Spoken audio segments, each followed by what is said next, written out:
Hey you geeks! It's just me this week. The time-space continuum can only take so much warping, I must say.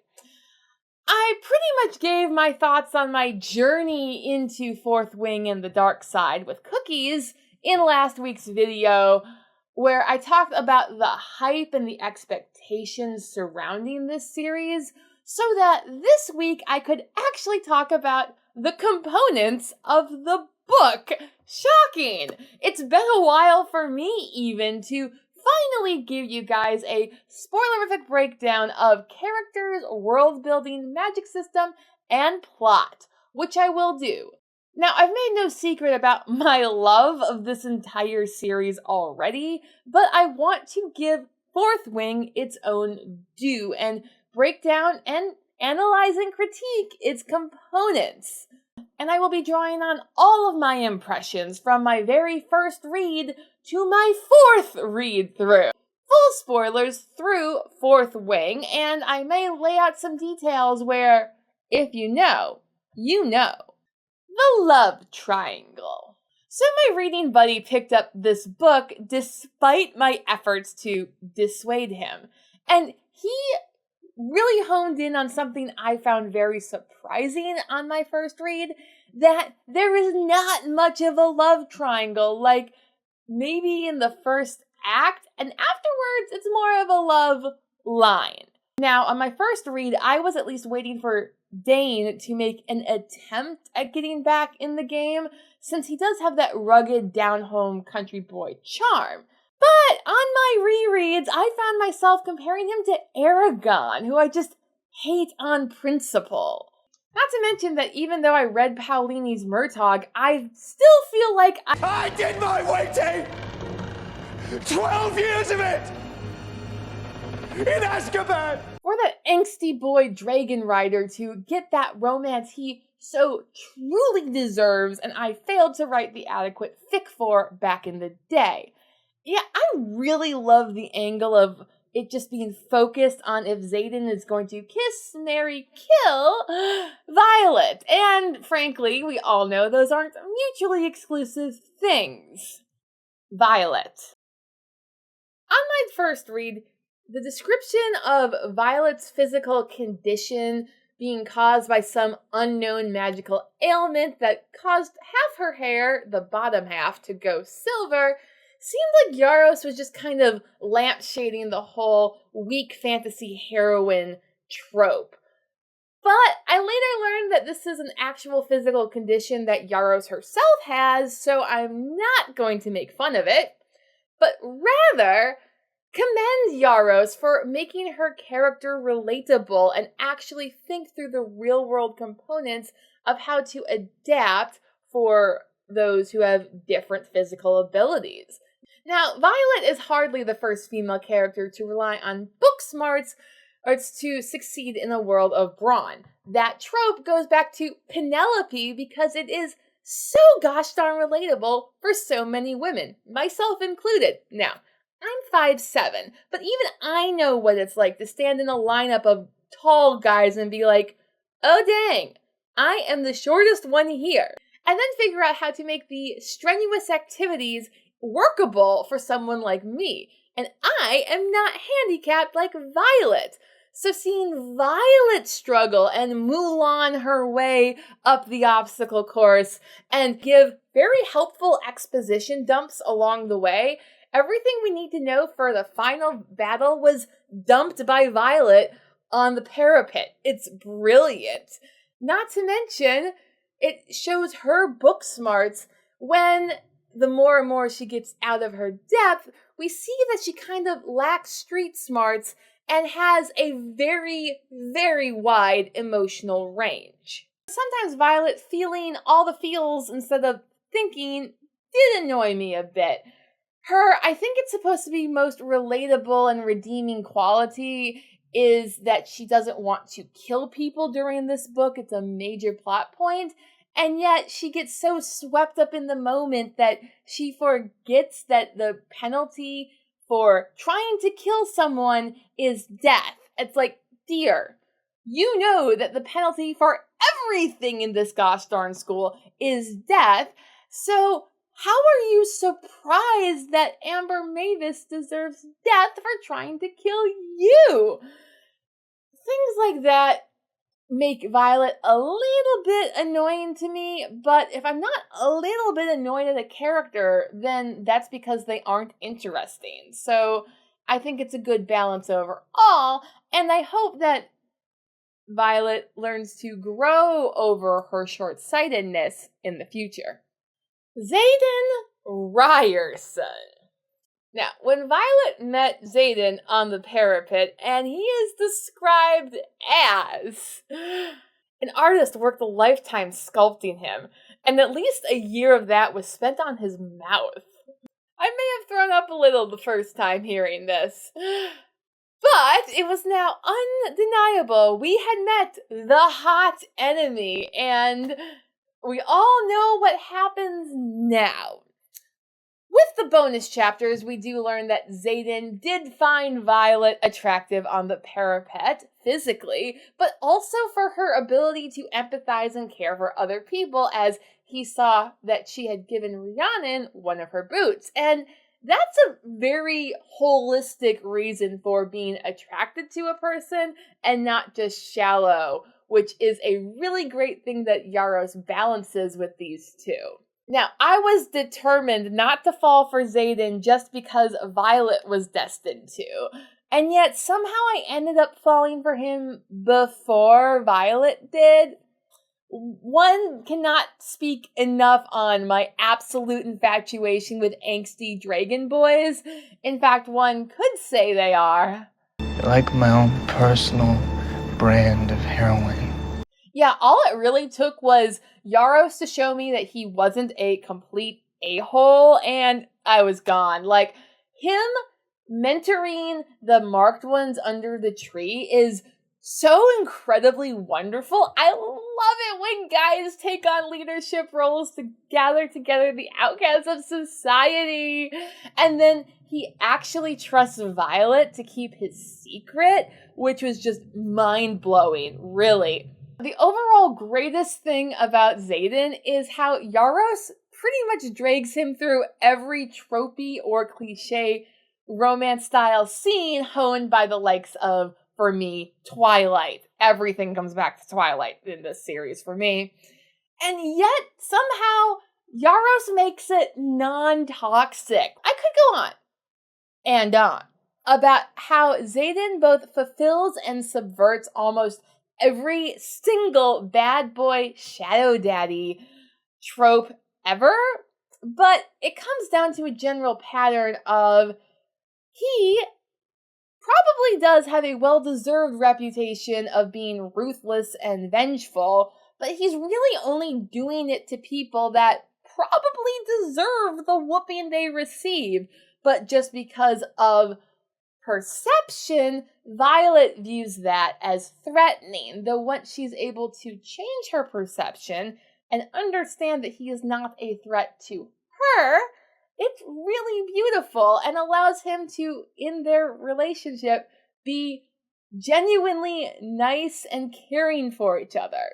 Though, of course, Xaden isn't perfect, and if he was, he wouldn't be an interesting dynamic character. When Yarros gives him the golden opportunity, when Violet has him in his room on the night of reunification day, and Violet says out loud, I checked the print copy because in the audiobook sometimes it's not clear, but Violet says verbally that if we're going to do this, then we're starting from a place of complete honesty.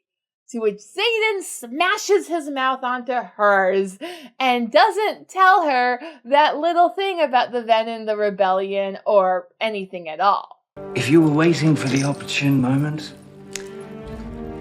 that was it.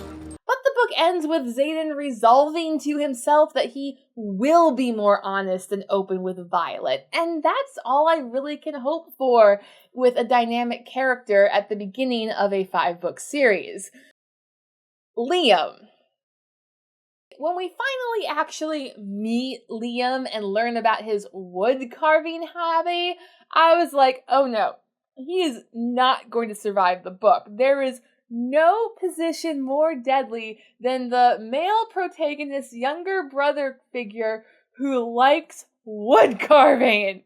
I, for a hot second, did hope that after Violet had saved his life in the first wargame exercise that Yarros was just teasing us with this blatant foreshadowing, and that Liam would go on to live, and heck, his dragon's red. Maybe he could be the other side of the love triangle between Xaden and Violet and Liam, because he is perfect after all. And then Liam dies and says it's been his honor, and now that Liam has died in Xaden's arms, no less, Xaden blames himself for Liam's death. Violet blames herself for Liam's death. Xaden, I know how to fix. We just throw him off a very large building 4 books from now. It'll be great. If you know, you know. But for Violet, I don't know how to fix that. And that is why I'm so excited about moving this forward. I'm actually glad that Mira's dragon's name is mispronounced consistently through the book, because the audiobook reader says it is Tiny. Yarros says it should be pronounced Tyne. But I know if I was looking at this name the entire series, I would not be okay. I just wouldn't. Magic system. Usually magic systems are set up to either be the Harry Potter Wheel of Time style that any wizard or such can all have the same set of abilities, but strengths may vary, or there's the Sanderson later stuff, and frankly Twilight, where everyone just has their own X-Men kind of ability that they use to bond together and be a great team dynamic. I really like that Yarros combined the two, giving us the simple magics that everyone can do, yet still giving her characters each their own signature power, or signet. Still, Yarros brings her own unique additions to this sort of magic system, expanding it for one, and giving us a much better way to block the bond than a mental tied handkerchief. Violet Sorrengill's vault door to block out the mind-blowing dragon spice is an innovation that the fantasy genre needed so badly. As for Yarros' skill in establishing the rules of the magic system, I can really feel the post-Sanderson influence in her work. As soon as she introduces a new power for our heroes, at least, she immediately gives them limitations. Riders have to deal with the burning out issue, and Darna has to sleep a lot if she ever stops time, and she can only do it for brief periods of time. Very good limitations so that we know what our heroes are up against when they face the bad guys. Now, the actual bad guys, the Venin, just kind of swoop in and seem incredibly overpowered. Like, not only do they have unlimited power, they also seem to be either able to predict their opponent's move before they strike, or move very fast. I don't think the Venin's seemingly overpowered nature breaks Yarros' magic system. The only overarching rule that she's given us that applies to everything is from Indarna, when she says that all magic requires balance. The balance we have seems to be the cost of the Venin's soul, according to the epigraphs, or the terrible price. Now, that sounds great and melodramatic and all, which we do love on this channel, but it's not really a practical application for defeating them, aside from stabbing them with energy knives or just energy themselves. I do wonder why it has to be a knife, but aesthetic can rule a lot in these things. With 4 books to go, I have high expectations that Yarros will eventually get around to explaining what makes the Venin weak and how we can defeat them. World building. Last week's video, I talked a lot about how Yarros doesn't build a world in a way that epic fantasy fans are used to. Rather, she relies a lot on suspension of disbelief. Like, it's not weird in fantasy to have a magic school system where professors go around murdering students when they show dangerous magic potential or perhaps go mad. It just took Jordan 6 books of world building to get us there. And aside from my observation that Navarre is clearly not entirely the good guys in this situation, Yarros also gives us the idea that all of these rules come from dragons. Hello Future Me has several books and videos on writing and world building, and one of his favorite sayings is that the explanation for a world building rule is that a wizard did it can be very unsatisfying to the reader. And Violet here is quite often very comfortable with the explanation, a dragon said so. But just because it's not narratively satisfying doesn't mean it's not realistic. Now, the reliance on the brutality of dragons had me thoroughly convinced that all dragons were going to have the personality and ethics of Smog, who in the movies is portrayed as a wyvern, but he's an actual dragon.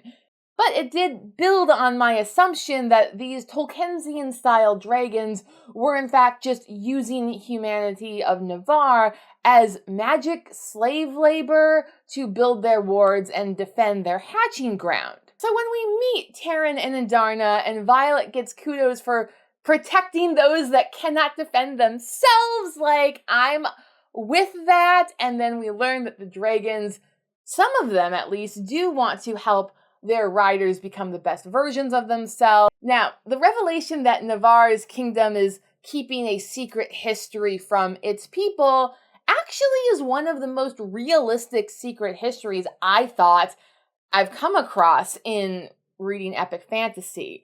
Usually that secret is kept for like thousands of years, impeccably well by a surprisingly large member of the population.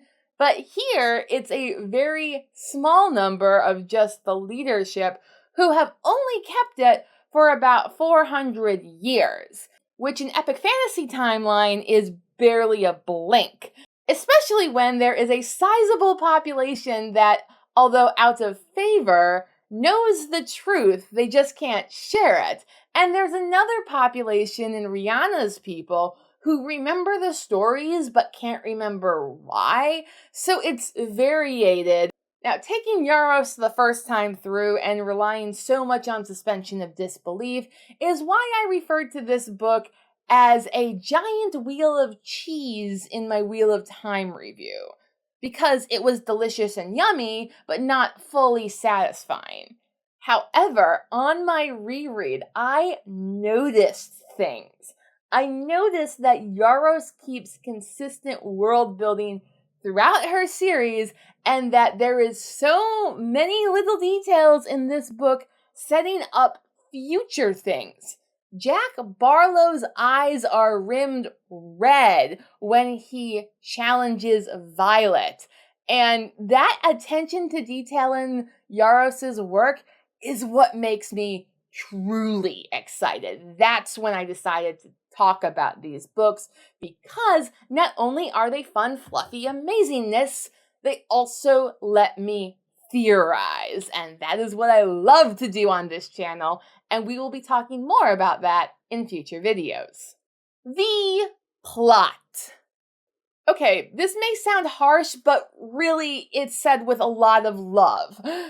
Yarros' brilliance of making all of the cheesy Shadow Daddy tropes non-toxic in Xaden and Violet's storyline created a plot that was rather predictable and nothing too revolutionary, I must say. Like, from the moment that Violet's professor introduced Terran to the class as the unbonded black dragon who was vastly the most powerful and not looking to bond currently, I was like, oh yeah, there's Violet's dragon. Yarros did subvert my expectations by throwing in Darna into the mix, which was lovely. But this plot point overall, that main character gets super duper magical powers even if they are limited, is not that surprising in and of itself. Thus the story continued being, although twisty, not mind-blowing, until the very end. Now, if you've seen any of my reviews, you know I've grown in my ability to follow long, slow beginnings, and like the book provided, the ending is appropriately explosive and avalanche-y. Now, Fourth Wing is never boring, but the ultimate twists at the end just made that paint-by-numbers plot revolutionary in its own right. That easy rhythm of following the school year to determine challenges leads you to expect that Yarros' final challenge will be in that final war game. But no, Yarros baits and switches us and sends Violet out to attack real Venin, who are not the Dragon Riders after all. That was a truly phenomenal twist. Now, the revelation that Xaden had been secretly leading a rebellion right under Navarre's noses the whole time wasn't that surprising. Liam had even told Violet that women either wanted to have Xaden or hate Xaden, pending on where they were because of his father's name. Which means that there were women in places that have a positive opinion of Xaden. And that couldn't be Navarre proper. I just thought it might have meant Tyrandor. I was surprised at the extent of his connections with the Griffin Riders, that he was giving them daggers. The daggers themselves were properly foreshadowed, but I didn't know what to make of it, so seeing Yarros fit that together for me was very pleasant as well. On top of this very pleasant avalanche of plot points, we get the revelation that Terran and Sigalen and Darna and all the dragons know about the Venin, and some of them at least know about Xaden's antics in fighting them.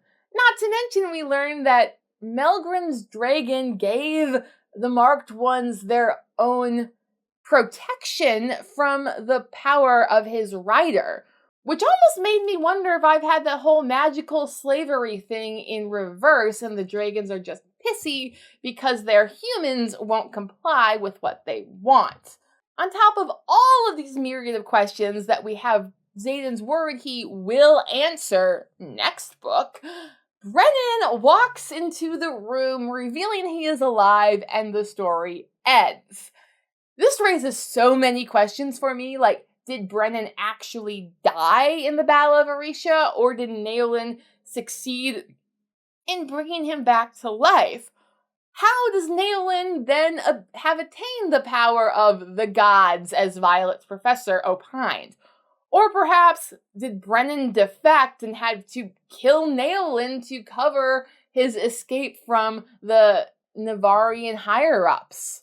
Yes, Yarros does a wonderful job of making her ending, if not totally avalanche, at least completely smack, with so many questions that I think I lasted like 12 hours before I picked up Iron Flame. So let me know your thoughts on Fourth Wing and Rebecca Yarros' writing style down in the comments. Otherwise, I will see you next week. Please like, share, and subscribe if you want to see more. Thanks for watching. Bye!